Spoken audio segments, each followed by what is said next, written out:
Hello Rex, hello. Welcome to the channel Rex the German shepherd. आज की video में आप लोगों के लिए लाया हूँ।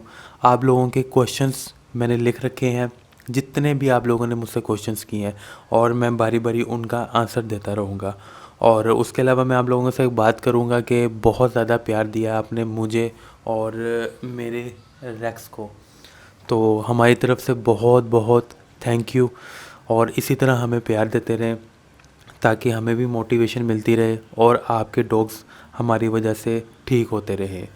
तो चलें वीडियो स्टार्ट करते हैं। कोई एडिटिंग नहीं करूँगा, कुछ नहीं करूँगा, बस आज सिंपली आपके क्वेश्चंस पढ़ता जाऊँगा और आंसर करता जाऊँगा। तो क्वेश्चंस मैंने लिख रखे हैं। पहला क्वेश्चन है हेल्दी डाइट फॉर डॉग्स, यानी कि एक डॉग के लिए सबसे ज़्यादा हेल्दी डाइट क्या होनी चाहिए। देखिए, इसके लिए हमें डॉग्स की नीड्स, न्यूट्रिशंस को जानना पड़ेगा। सबसे ज़्यादा ज़रूरी होता है डॉग के लिए प्रोटीन। अगर आप अपने डॉग को 50% प्रोटीन प्रोवाइड कर रहे हैं तो इसका मतलब आप ठीक डाइट दे रहे हैं। अब 50% प्रोटीन आप कहाँ से दे सकती हैं? इसके लिए हम यूज़ कर सकते हैं गोश्त। गोश्त किसका हो सकता है?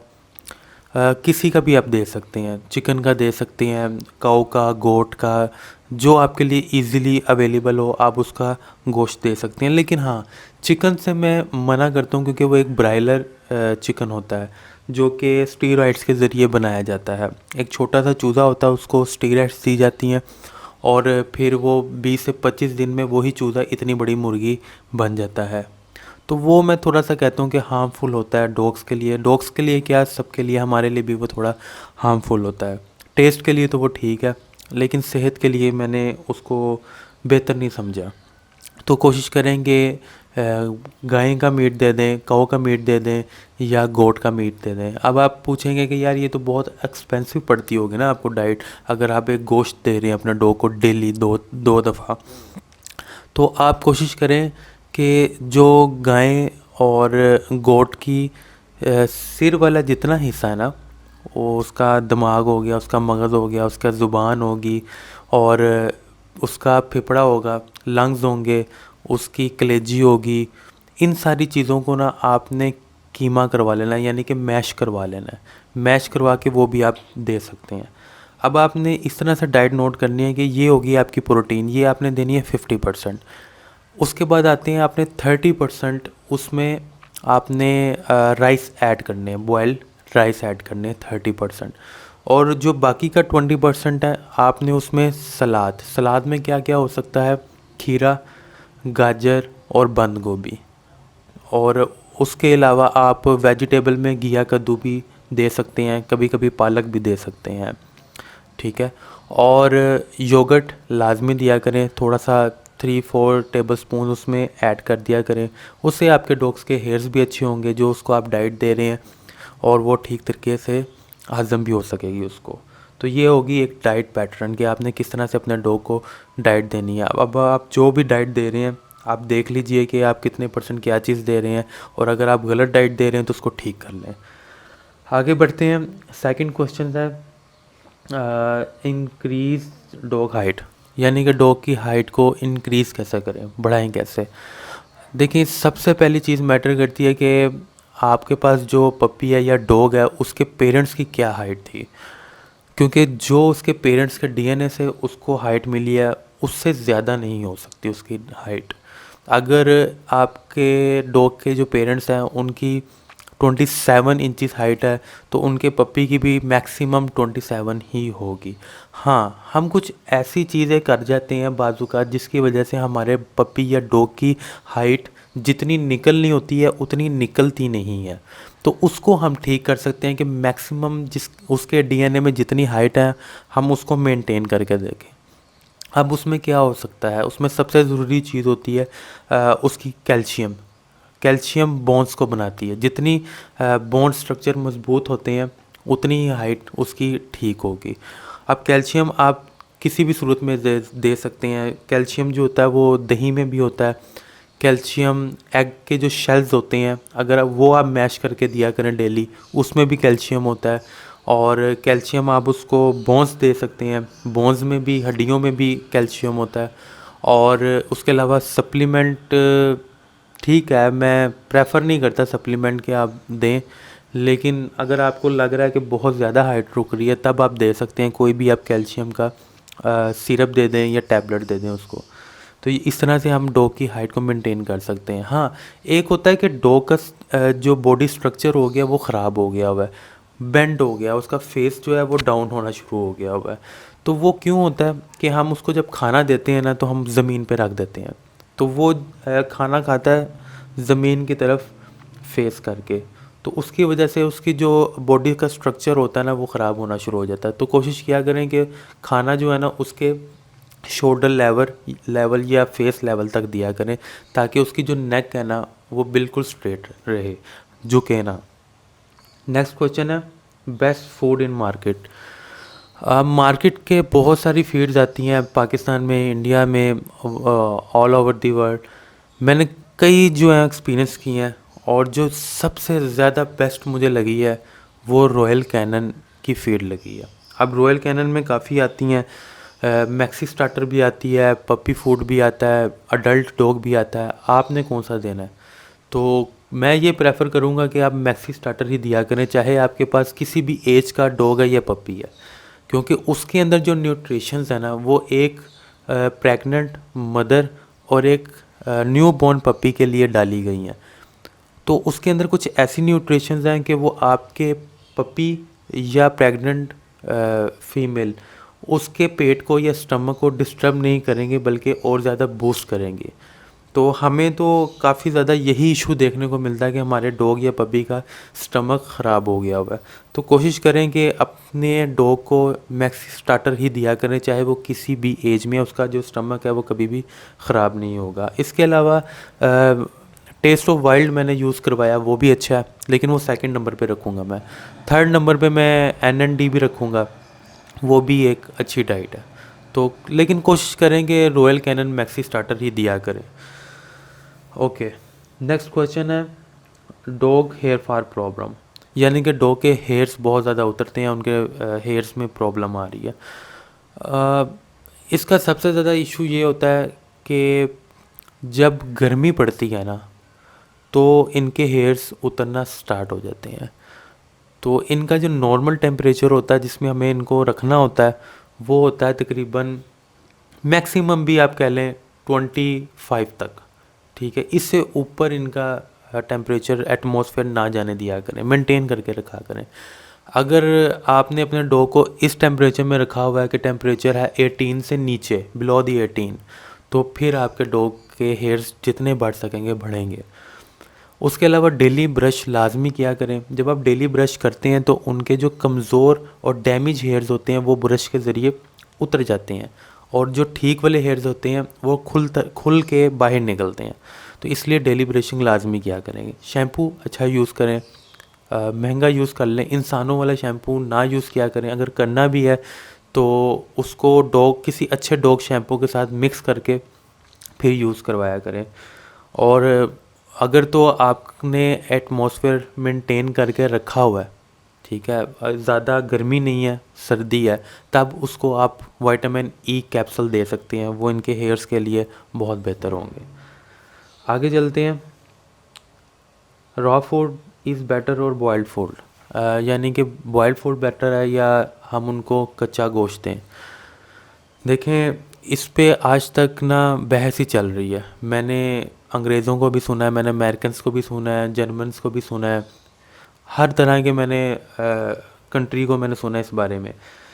अभी तक बहस है। कुछ डॉग्स होते हैं जो रॉ फूड को बर्दाश्त कर लेते हैं, कुछ होते हैं जो रॉ फूड को बर्दाश्त नहीं करते। अब रॉ फूड की अगर मैं बात करूं तो उसमें कुछ ऐसे मिनरल्स होते हैं जो डॉग के लिए फ़ायदेमंद होते हैं। अगर हम उसी फूड को बॉयल कर देते हैं, जो फूड के अंदर मिनरल्स होते हैं वो ख़त्म हो जाते हैं। इसलिए कहा जाता है कि अपने डॉग को रॉ फूड दें। लेकिन आप इस बात का ख्याल रखिएगा कि रॉ फूड में कुछ ना कुछ बैक्टीरियाज लाजमी होते हैं जो आपके डॉग को डैमेज करते हैं। इनके स्किन इन्फेक्शंस होने के चांसेस ज़्यादा होते हैं, इनके स्टमक इन्फेक्शन होने के चांसेस ज़्यादा होते हैं। अब इसलिए आपको देखना पड़ेगा अपने डॉग के हिसाब से, क्या वो रॉ फूड को एडजस्ट कर पा रहा है, डाइजेस्ट कर पा रहा है, नहीं कर पा रहा तो मत दें, ज़रूरी नहीं है। मैं ये इन माय ओपिनियन मैं यही कहूँगा कि आप बॉयल करके दें। हार्डली 15 मिनट्स लगते हैं राइस बॉयल होने में, या कोई भी चीज़ बॉयल होने में 15 मिनट्स लगते हैं। अब बॉयल करने का मकसद ये नहीं होता कि आप उसको अच्छी तरह से कुक कर रहे हैं और बिल्कुल ही आपने उसको ड्राई कर दिया, नहीं। हमारा बॉयल करने का मकसद ये होता है कि उसके अंदर जो बैक्टीरिया हैं वो ख़त्म हो जाए। और जब आपने 15 मिनट्स तक बॉयल कर लिया है उसके खाने को, तो इसका मतलब उसके अंदर से बैक्टीरिया निकल गए हैं। तो आपने बहुत ज़्यादा भी बॉयल नहीं करना और बिल्कुल कच्चा भी नहीं रखना, बस इतना बॉयल करें कि उसके अंदर से बैक्टीरिया निकल जाएं, तो वो फूड सबसे बेटर है इन माय ओपिनियन।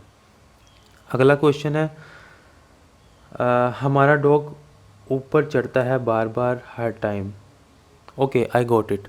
कुछ डॉग्स होते हैं, आप उनके करीब जाते हैं तो वो जंप करते हैं आपके ऊपर बार बार। वो किस वजह से करते हैं? अच्छा, एक तो वो एक्साइटेड होते हैं, खुश होते हैं किसी को देखकर, आपको या आपके घर कोई आया उसको देख के एक्साइटेड हो जाते हैं। उनको इंसान पसंद होते हैं, इंसानों से प्यार लेना पसंद होता है, वो इसलिए एक्साइटेड होते हैं। कुछ कुछ डॉग्स की ये नेचर होती है। अब इसको किस तरह से ओवरकम किया जाए? उनकी एनर्जी को किसी और चीज़ में यूज़ करें। वो किस तरह से हो सकती है? उनको डेली एक्सरसाइज लाजमी करवाया करें, उनको रनिंग करवाया करें। देखिए, जब मैं बोलता हूँ ना रनिंग करवाएं, तो रनिंग का मतलब भागना होता है। ये नहीं कि आप बस उनको पकड़ा है और वॉक पे लेके जा रहे हैं। वॉक से डॉग को कुछ नहीं होता, ये बात लिख लें। ये सिर्फ वैसे ही अगर आपने उससे प्यार के लिए लेके जा रहे हैं तो ठीक है, लेकिन उनको कोई बॉडी इफेक्ट नहीं होगा वॉक से। रनिंग ज़रूरी है, कंपलसरी है डॉग्स के लिए। रनिंग कैसे करवा सकते हैं? ज़ाहिर है, अगर आप इतना नहीं भाग सकते तो आप साइकिल पर हो जाएं या मोटरसाइकिल पर हो जाएं और आपके साथ साथ डॉग भागे। अगर आप भाग सकते हैं खुद भी तो उसके साथ भागें। दिन में कोई अगर एडल्ट डॉग है तो दिन में 3 से 4 किलोमीटर तक तो उसको खूब भगाएं, ठीक है। तो अगले क्वेश्चन की तरफ चलते हैं। फर्स्ट टाइम फीमेल डॉग को मेट करवाएं कि नहीं? यानी कि फ़र्स्ट टाइम फीमेल डॉग की मीटिंग करवाएं या नहीं। कुछ लोग कहते हैं कि मिस करवा देनी चाहिए, कुछ लोग कहते हैं करवा देनी चाहिए।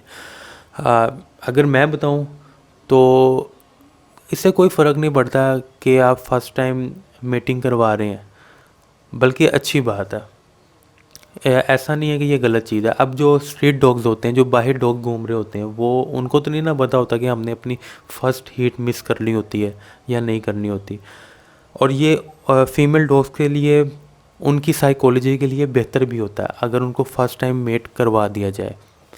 तो मिस करवाने की रीज़न जहाँ तक मैंने देखी है वो ये होती है कि अगर आप फ़र्स्ट टाइम फीमेल हीट पे जब आती है उसको मेट करवा देते हैं, तो उसका जो बॉडी स्ट्रक्चर होता है, जो उसकी हाइट निकलनी होती है, जो उसके हेयर्स निकलने होते हैं, वो ठीक तरह से डेवलप नहीं हो पाते। ज़ाहिर है वो डिलीवरी करेगी बच्ची तो उसके बॉडी स्ट्रक्चर ख़राब होने के चांसेस होते हैं। तो इस वजह से कहा जाता है कि फ़र्स्ट हीट मिस करवा दें और नेक्स्ट हीट पे मेट करवा दें। अब ये आप पे डिपेंड करता है कि आपको उसको खुश करना है या उसको आपने सिर्फ बॉडी मेंटेन करके रखनी है, ये आप पे डिपेंड करता है। नेक्स्ट क्वेश्चन है, फर्स्ट डॉग ट्रेनिंग क्या की जाए? ओके, अगर आपके पास पपी है या आपके पास डॉग है तो उसकी फ़र्स्ट ट्रेनिंग क्या की जाए? मेरी नज़र में फ़र्स्ट ट्रेनिंग जो होती है ना, वो आपका और आपके डॉग के साथ रिलेशन होता है। अगर आपने फ़र्स्ट टाइम ही उसको इधर उधर वाली ट्रेनिंग्स देना शुरू कर दी है, जैसे sit down, shake hand, go there, इस तरह की ट्रेनिंग देना शुरू कर दिया और आपका डॉग आपके साथ अटैच नहीं है, तो कोई फ़ायदा नहीं है बाकी सारी ट्रेनिंग्स का। वो मैक्सिमम भी ना 2 से 3 आपसे डॉग ट्रेनिंग लेगा। सबसे पहली ट्रेनिंग ये होती है, अगर आपके पास पपी आया है या डॉग आया है, उसको अपने साथ बाउंड करवाएं, उसको समझाएं कि वो आपकी हर बात माने, हर बात को फॉलो करे, आप तक ही उसका फोकस हो। वो कैसे हो सकता है? आप उसको प्यार दें, आप उसको टाइम दें। जब भी हम किसी चीज़ को जितना टाइम देते हैं ना, तो उसकी और आपकी बॉन्डिंग बढ़ती जाती है। जब आपका डॉग इस स्टेज पे आ जाएगा कि वो आपके बगैर रह ही नहीं सकता, वो आपको ही हर टाइम फोकस करके रखता है, आपकी हर बात सुनता है, उसके बाद कोई भी ट्रेनिंग करने की आपको ज़रूरत नहीं पड़ेगी। आप उसको जो भी कह रहे होंगे ना, वो मानता जाएगा आपकी बात। तो ये फर्स्ट ट्रेनिंग होती है। नेक्स्ट क्वेश्चन है, पपी बहुत ज़्यादा बाइट करता है, क्या करें? देखिए सारे पपी बाइट करते हैं, और वो क्यों करते हैं? क्योंकि वो अपने दांत निकाल रहे होते हैं। एक तो ये रीज़न होता है, जब वो अपने दांत निकाल रहे होते हैं तो उनको वो मज़ा आता है हर चीज़ को चुबाने का, तो इसलिए वो आपको भी बाइट कर रहे होते हैं, क्योंकि हमारी स्किन बहुत सॉफ्ट होती है, बार बार बाइट कर रहे होते हैं। एक तो ये रीज़न है। दूसरा रीज़न ये है, जब एक मदर फीमेल बच्चे डिलीवर करती है, उसके 40 डेज़ बाद जब वो अपना दूध पिला देती है, दूध ख़त्म हो जाता है, उसके बाद वो अपने पपीज़ को ट्रेन करती है सर्वाइवल के लिए। उनको लड़ना सिखाती है, उनको बाइट करना सिखाती है। आपको पता है ना, डॉग्स की सबसे ज़्यादा फेमस चीज़ ही उनकी बाइट होती है, तो वो बाइट करना सिखाती है। ये इनकी नेचर में आफ्टर 40 डेज़ ये बाइट करना सीखेंगे, हर चीज़ से लड़ना सीखेंगे। तो इसका मतलब ये नहीं है कि वो आपको खा रहे हैं या वो एग्रेसिव नेचर के हैं, उनकी नेचर ये है, आप ये समझें, ठीक है? वो उनका एक पीरियड आता ही आता है, 2 से 3 महीने तक या 4 महीने तक ये पीरियड चलेगा, जब तक कि उनके प्रॉपर दांत नहीं आ जाते। अब हमें बहुत ज़्यादा इरिटेशन होती है कि वो हमारी हर चीज़ को चुबा रहे हैं या हमें ख़ुद को चुबा रहे हैं, कभी कभी तो कुछ लोगों के ज़ख्म पड़ जाते हैं। अब इसको ओवरकम इस तरह करेंगे, आप पपी को कुछ ऐसे टॉयज़ ला के दें जो सॉफ्ट हों, जो स्पेशल बने होते हैं दांतों के लिए, मार्केट में इजीली आपको बहुत सस्ते से मिल जाते हैं, वो ला के दें उनको, वो दें। और दूसरी चीज़ ये है कि डॉग की नेचर है, कभी आजमा के देखिएगा, जब वो आपको बाइट कर रहे होते हैं ना, जब वो किसी चीज़ को पकड़ रहे होते हैं, तो आप जब उस चीज़ को उनके माउथ से खींच रहे होते हैं ना, वो उतनी फोर्स से ना ऑपोजिट साइड पे खींच रहे होते हैं। ये बात याद रखिएगा। तो आपने क्या करना, अगर वो आपकी किसी चीज़ को पकड़ते हैं या आपको पकड़ते हैं, तो आपने खींचना नहीं है, आपने वही चीज़ जो है उनके माउथ की तरफ और कर देनी है, उनकी ही डायरेक्शन में कर दें, वो खुद ही छोड़ देगा। कुछ सेकंड्स के बाद वो खुद ही छोड़ देगा। आप इस तरह करते जाएं करते जाएं करते जाएं, उसकी आदत ख़त्म होना शुरू हो जाएगी, वो फिर आपको बाइट नहीं करेगा। Next and the last question is, dog के एयर्स कब स्टैंड होंगे? डॉग के एयर्स जो होते हैं ना, उनका 7 मंथ्स तक पीरियड होता है। सॉरी, डॉग के एयर्स नहीं होते, पपी के एयर्स होते हैं, क्योंकि 7 मंथ्स तक वो पपी होता है। तो पपी के जो होते हैं वो आपको 6 से 7 मंथ्स तक वेट करना पड़ता है उसके कान खड़े होने के लिए। कुछ पपीज़ जल्दी भी कर लेते हैं, 2 महीने में भी कर लेते हैं, 3 महीने में भी कर लेते हैं। अब ये समझिए कि 7 मंथ्स तक उनका टाइम होता है। अगर 7 मंथ्स के बाद भी उनके एयर्स खड़े नहीं हो रहे, तो फिर उसको कोई प्रॉब्लम है उसके एयर्स में, या उसके अंदर कैल्शियम की कमी है। तो कोशिश किया करें पपी को कुछ ना कुछ कैल्शियम नेचुरल वे में लाजमी दिया करें। उसके लिए आप दही, कर्ड, योगर्ट यूज़ कर सकते हैं, और कुछ भी आप जो सिरप आते हैं पपीज़ के लिए वो भी यूज़ करवा सकते हैं। तो टेंशन लेने वाली बात नहीं होती है इसमें। तो ये टाइम होता है रेक्स का सोने का, और मैं इसको ना इधर ले आता हूँ वीडियो बनाने के लिए, तो ये आराम कर रहा है। रेक्स, कम यार, क्या कर रहे हो, सो रहे हो? ओके, तो वीडियो अगर आपको पसंद आई है तो चैनल को सब्सक्राइब कर दें, ताकि हमें मोटिवेशन मिले और मैं मज़ीद इस तरह की वीडियोस आप लोगों के लिए लाता रहूँ। Thank you so much.